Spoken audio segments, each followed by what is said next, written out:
And దొబ్బాయి update అయితే తీసుకొచ్చాను రామ్ చరణ్ ఫ్యాన్స్కి. ఎందుకంటే పెద్ద మూవీకి సంబంధించి theatrical, non theatrical and OTT అన్ని కలుపుకొని ఈ మూవీ 800 కోట్ల బిజినెస్ అయితే జరుపుకుంది భయ్య. అండ్ సినిమా నుంచి జస్ట్ 1 టీజరు 1 సాంగ్ మాత్రమే రిలీజ్ చేశారు. ఈ రెండిటితోటి ఏకంగా 800 కోట్ల బిజినెస్ అయితే జరుపుకుంది భయ్య. అండ్ మామూలు విషయం కాదు. పెద్ద మూవీ నుంచి ఏ చిన్నది రిలీజ్ చేసినా సెన్సేషనల్ క్రియేట్ చేస్తుందని చెప్పచ్చు పెద్ద మూవీకి సంబంధించి promotional content. And at present వచ్చేసి ప్రైమ్ మినిస్టర్ ఆఫీస్లో కూడా కొన్ని సీన్స్ అయితే షూట్ చేస్తున్నారంట. అండ్ పెద్ద మూవీకి సంబంధించి ఫస్ట్ షాట్ రిలీజ్ కాకముందుకే ఓటీటీ డీల్ అయితే నెట్ఫ్లిక్స్ అయితే ఫిక్స్ చేసుకుంది. అండ్ ఈ మూవీ మీద ఉన్న హైప్ తోటే అంత కొన్ని కోట్లు అయితే ఇచ్చింది.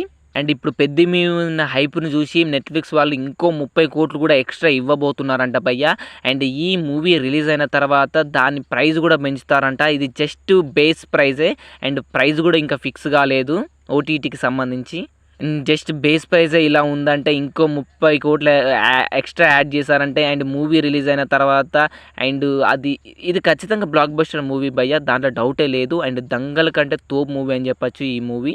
అండ్ ఆ మూవీ రిలీజ్ అయిన తర్వాత దాని ఓటీటీ ఫైనల్ అమౌంట్ ఎలా ఉంటుందో మన ఊహగా అయితే అందదు భయ్య. అండ్ పుష్ప 2కు సంబంధించిన దానికంటే ఎక్కువ జరుగుతుందని చెప్పచ్చు ఈ మూవీకి బిజినెస్.